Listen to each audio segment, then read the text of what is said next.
Hello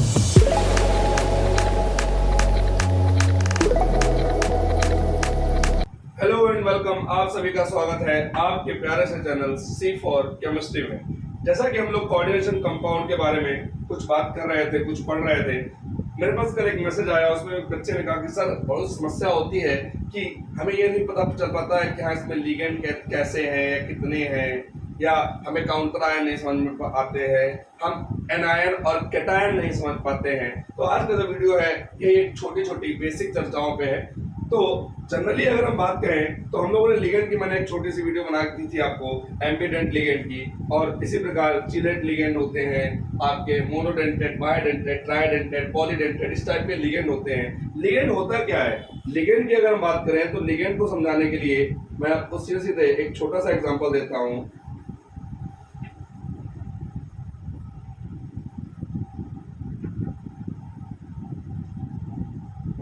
जब particular कोई central metal atom, यहाँ पे ये हमारा सी सेंट्रल मेटल एटम है, इसके चारों तरफ से जो है NH2 इसको घेर रहा है, कवर कर रहा है, तो यहाँ पे जो पर्टिकुलर जो किसी चीज को घेर रहा होता है उसी को हम बोल देते हैं क्या?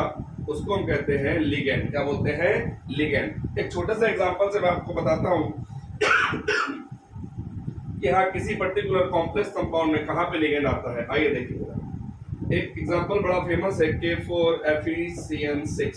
इस एग्जांपल की बात करें तो इस एग्जांपल में बहुत सारी चीजें हैं। सबसे पहले तो हम इसमें ये जाने इसमें कैटायन कौन है, एनायन कौन है। तो K जो है पॉजिटिव साइन कंटेन करता है, तो ये हमारा यहाँ पे कैटायन है और ये माइनस हमारा एनायन है। इसको हम रिएक्शन भी करके दिखा सकते हैं। तो ये 4K प्लस हो जाएगा और ये FeCN6 4 माइनस हो जाएगा। तो यहाँ पे ये K प्लस हमारा कैटायन है और ये FeCN6 हमारा यहाँ पे एनायन है। इसका ये ब्रैकेट जो है यहाँ पे इसका क्या कहलाता है? इसको हम बोलते हैं इसका कोऑर्डिनेट स्फीयर। क्या बोलते हैं? Coordinate sphere. और ये Fe जो है, Fe हमारा क्या कहलाएगा?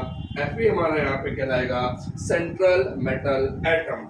और इस सेंट्रल मेटल एटम के साथ जो ये साइनाइड के 6 एटम जुड़े हुए हैं, ये हमारा यहाँ पे क्या कहलाएगा? This is called our ligand.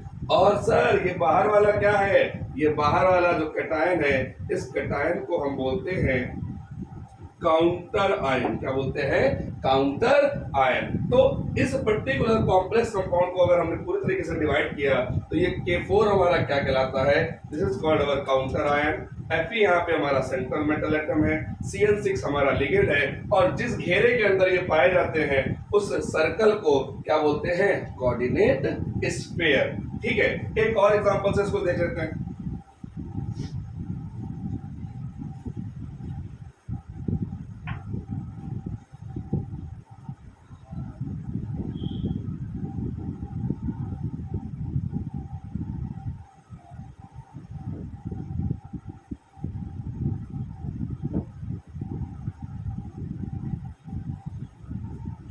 अब इसकी अगर हम बात करें तो यहाँ पे आपको देखने को मिलेगा देयर आर 2 लिगेंड्स। यहाँ पे हमको 2 लिगेंड मिल रहे हैं। ठीक है, और आपको मैंने बताया हुआ है कि NO हो गया, CO हो गया, H2O हो गया, अमोनिया हो गया, ये कुछ 4 ऐसे होते हैं जो न्यूट्रल एटम होते हैं। ठीक, अब हम यहाँ पे देख सकते हैं कि ये वाला पूरा हिस्सा हमारा क्या है? ये हमारा कोऑर्डिनेट स्फीयर है। ये हमारा क्या है? Coordinate sphere. यहाँ पे जो क्रोमियम है, ये क्रोमियम हमारा क्या है? This is called our central metal atom. और NH3 और H2O दोनों ही यहाँ पे क्या है बेटा? दोनों ही यहाँ पे हैं लिगेंड। और जैसा कि आप क्लोराइड को जानते हैं, दिस इज माइनस और ये वाला हिस्सा प्लस हो जाएगा, तो ये माइनस है तो इसको हम कहेंगे एनायन और इसको बोलेंगे कैटायन। और ये Cl3 यहाँ पे किसका काम कर रहा है? ये यहाँ पे काम कर रहा है काउंटर आयन का। और एक note point, very very most important, कि काउंटर आयन जो होते हैं, काउंटर आयन, इनमें डू नॉट यूज